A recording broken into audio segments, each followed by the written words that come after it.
Bonjour. Alors aujourd'hui, je vous propose de dépasser l'esthétique des cartes pour entrer dans une autre dimension du tarot, celle de la résonance somatique. C'est pas seulement un choix visuel, mais une rencontre énergétique et corporelle. Parce que le tarot, ce n'est pas forcément le plus beau ou celui que tout le monde a, qui compte. C'est celui qui vous met en état de présence, celui qui vous amène à être dans un détachement de ce qui est.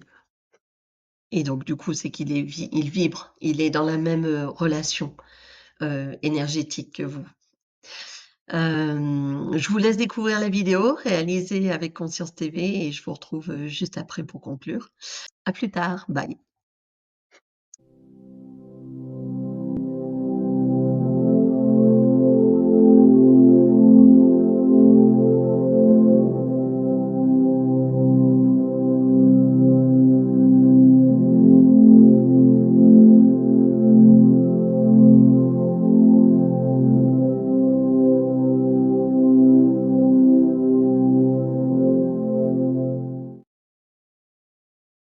Bienvenue sur Conscience et dans les chroniques de F. Kotaz. Aujourd'hui, nous allons aborder le sujet sur choisir son tarot par résonance somatique. L'objectif est de dépasser l'esthétique pour choisir un jeu qui résonne au niveau psycho-corporel. Bonjour Eve. Bonjour Sophie. Alors, première question, qu'est-ce que la cognition et pourquoi l'utiliser nous aide-t-il à choisir un tarot? Alors, oui, parce qu'avant même de parler du choix du tarot, en fait, il est, essentiel de pouvoir percevoir ce qu'il y a en nous, en fait. C'est la cognition, c'est percevoir, c'est se concentrer, c'est mémoriser, c'est décider. Et elle se limite pas que d'un point de vue mental, en fait. Elle a aussi une résonance avec le corps. Parce que le corps pense aussi. Nous, on a pris l'habitude de beaucoup penser et donc du coup d'être que dans le raisonnement, mais en vrai, le corps aussi a son langage. J'aime bien dire que ce corps-là, en fait, il est fait de la même glaise que la terre et du coup, c'est de cet endroit-là que l'on va parfois entendre les choses les plus importantes. C'est pour ça que je parlais du corps aussi pour les autres vidéos, entre autres. Toujours ressentir à l'intérieur de soi ce que ça fait. Parce qu'en fait, il capte, le corps capte, réagit parfois on peut avoir même des réponses, avant que le corps les donne. Donc la cognition, c'est de dire, quand je vais prendre un tarot, comment ça se manifeste en moi? Est-ce qu'il y a cette ouverture ou pas? Comment savoir si un jeu de tarot nous parle vraiment et est-ce que nous ressentons quelque chose dans notre corps quand on le tient ou on le regarde? Oui, c'est ça, voilà, c'est qu'est-ce qui, vibre en nous? Du coup, ça peut alors il y a différentes, formes de canaux, hein. Il y a des gens qui sont plus, avec une sensation dans le ventre, il y a des gens qui sont plus sensibles au niveau du cœur, il y en a, c'est au niveau de la gorge. On est dans comment dire? C'est pareil, là, on est dans, hem, l'expression de soi. C'est-à-dire, comme on n'est pas tous faits dans le même moule, on va avoir des perceptions différentes et elles vont prendre des chemins différents. Et quand je vais utiliser quand je vais vouloir choisir un tarot, je vais le prendre, je vais écouter, je vais ressentir et je vais voir où ça s'ouvre. Est-ce que je suis plus, dans la relation au cœur? Est-ce que j'ai le sentiment que d'un coup, ma gorge se dégage et que je me sens libre et cetera? Il y a vraiment toujours cette sensation de liberté et de comment te dire? Il y a pas d'entrave, il y a rien. Tout est là et tout est juste et on se sent bien aligné avec ça. Si je commence à sentir un peu des résistances, c'est que le mental, le tarot oui, le tarot est là parce que, des fois je peux avoir un problème avec le tarot, mais des fois ça peut être pour autre chose. Mais voilà, on va faire simple, hein, rester déjà dans ce truc. Donc quand je le sens à l'intérieur, et que je sens cette sensation de légèreté, alors à ce moment-là, c'est bon. Autre question, est-ce que notre corps peut choisir un jeu avant que notre tête ait décidé et comment écouter ces signaux subtils? Eh bien oui, pour moi le tarot justement, oui, il peut c'est-à-dire que je peux regarder un jeu et puis, dire: «Waouh, il est superbe ce jeu, je l'adore, tu sais, il est tout cousu d'or, il est machin, truc» Et puis en fait, c'est juste qu'il est beau. Mais il se passe rien, tu vois. Alors, je peux sentir une sorte de joie ou quelque chose en moi, parce qu'en fait, il est beau, mais c'est pas encore l'intuition. C'est pas encore le rapport à cette. Moi, j'aime beaucoup dire c'est le 1 + 1 = 3. C'est moi, avec lui, on va créer quelque chose. Et donc, c'est de dire, bon, est-ce qu'avec toi, je fais un 3 ou non, t'es juste beau. Tu vois. C'est vraiment de ça dont on parle. Donc, du coup, le corps peut choisir. Et j'aime bien des fois parce que tu peux avoir tes yeux qui vont se jeter sur un jeu. Et puis, tu sais, quand tu es dans le magasin ou quoi, et d'un coup, tu vas regarder, tu vas dire, ah ouais. Et puis, tu commences à l'observer et tout ça. Puis finalement, ouais, mais, tu vois, tu fais ta liste. D'accord, ouais, ouais. Tu le poses, tu vas en prendre un autre, sauf que, en vrai, pourquoi tes yeux sont allés là-bas? Ça, c'est le truc que t'as pas maîtrisé. T'as pas regardé à cet endroit-là. Et ton corps a parlé à sa place. Donc, c'est de dire, attends, je vais quand même réfléchir 2 secondes parce que c'est vrai qu'à premier vue d'œil, ça n'a pas l'air d'être celui que je veux. Mais est-ce que c'est ma posture? C'est-à-dire moi qui veux être celle qui joue au tarot, qui va avoir le plus beau de tout le monde, qui peut avoir, tu vois le truc? Ou est-ce que c'est autre chose, quoi? Et des fois, tu vas errer comme ça et tu ne trouveras pas de tarot. Tu te barres. Ah oui, il y a ça aussi. Donc tu erres, il n'y a pas de tarot, tu t'en vas, et il y en a un qui arrête pas de revenir. Moi, ça me l'a fait, ça, avec un pendu, qui arrête pas de revenir. Ben, je crois que c'est celui-là, en fait. Tu vois, et tu retournes le chercher. Selon toi, quels sont les signes justement dans notre corps qui nous indiquent qu'un jeu est juste pour nous? Il y a toujours ce rapport, donc il y a cet alignement. Observer mes réactions, voir si dans mon état d'esprit, je suis disponible à tout ce qui veut venir. Oui, je vais encore parler du Yes Man, mais en fait, c'est tellement important, ce truc.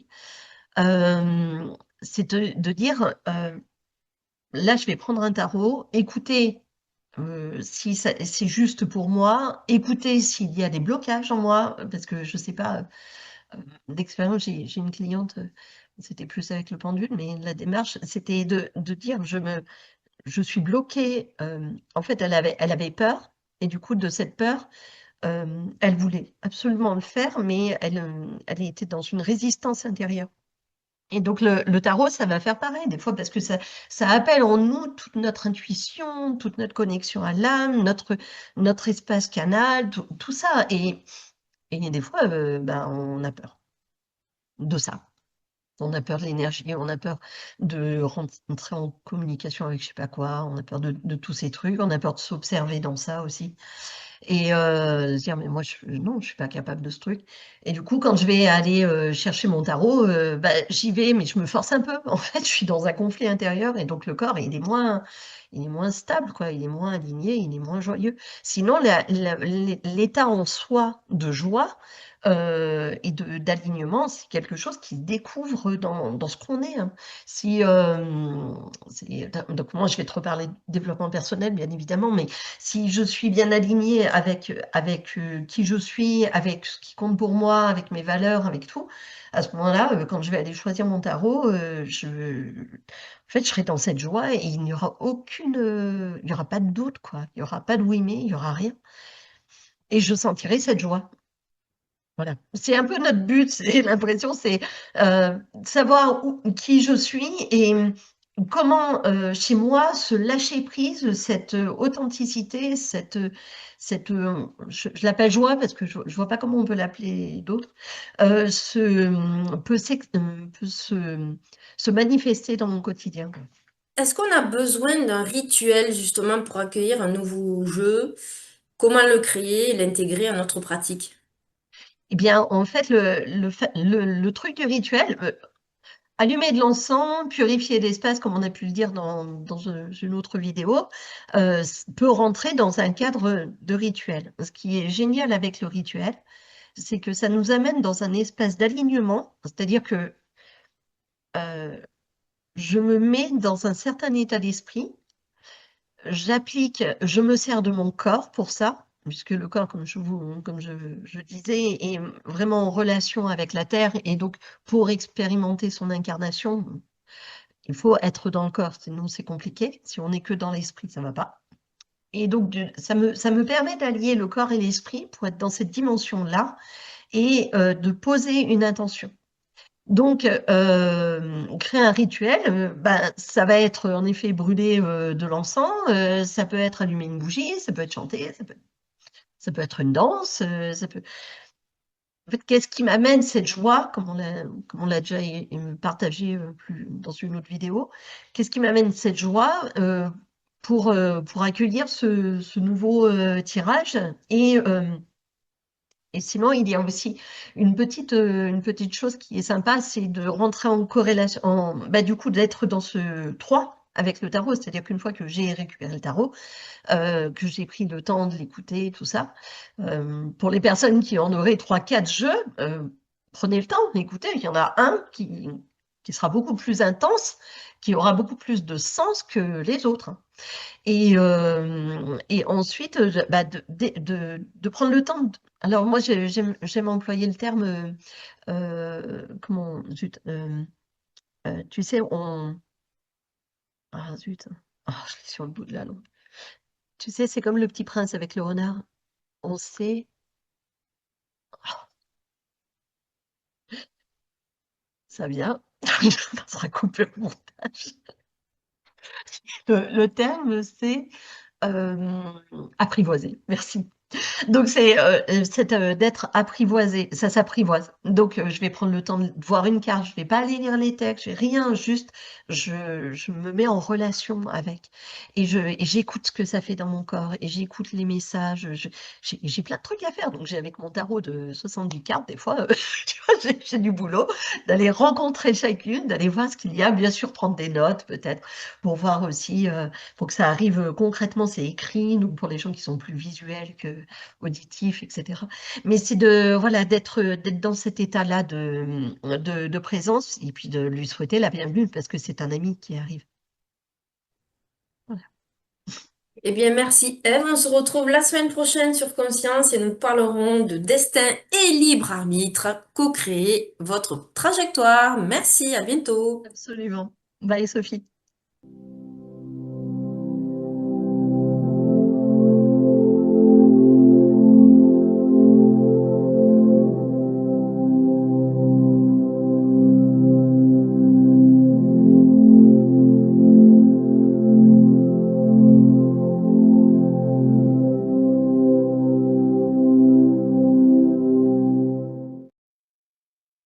Voilà, vous venez de vivre une troisième étape dans ce cheminement avec les tarots. Apprendre à écouter votre corps toujours et vos ressentis pour choisir le tarot qui résonne vraiment pour vous.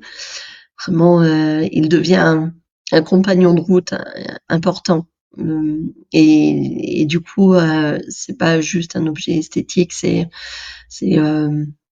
d'oser justement franchir, enfin briser ces chaînes mentales, cette vision autonormée que l'on peut avoir des choses pour pouvoir rentrer dans cette relation avec lui. Dans la prochaine capsule, nous irons encore un peu plus loin. En fait, on va parler de la relation entre le destin et le libre arbitre. Et est-ce que le tarot, en fait, révèle un destin qui est déjà écrit ou est-ce qu'il nous apporte plutôt une liberté de choix? Et c'est vraiment une question fondamentale, en fait, parce que c'est très important de savoir où on va et pourquoi on fait ce qu'on fait, n'est-ce pas? Si cet épisode, cette chronique vous a plu, et ben je vous demande même à en parler autour de vous, à liker, à commenter, à partager si ça vous a apporté des choses, à vous abonner aussi à ma chaîne pour ne pas manquer la suite. Hein. Le mois prochain, nous allons donc mi-novembre, à partir de mi-novembre et courant décembre, nous allons aborder la relation à l'appel à l'éveil et ce que ça entraîne. Mais en attendant, donc voilà, si vous souhaitez approfondir, il y a aussi les articles en complément que j'ai mis en description euh, dans dans les liens en dessous, vous verrez. Et puis aussi, n'hésitez pas à revenir, à vous inscrire à la lettre chimique. C'est une lettre que j'envoie toutes les 7 semaines, à chaque fois qu'on entame un nouveau cycle. Et vous recevrez en cadeau un texte vibratoire. C'est un de mes outils fétiches dans mon accompagnement personnalisé, hein, pour tout ça, pour vous aider à avancer sur votre chemin d'éveil. En tout cas, je vous souhaite une très belle journée, une belle soirée, peu importe l'heure à laquelle vous me regardez. Et je vous dis à très bientôt. Bye.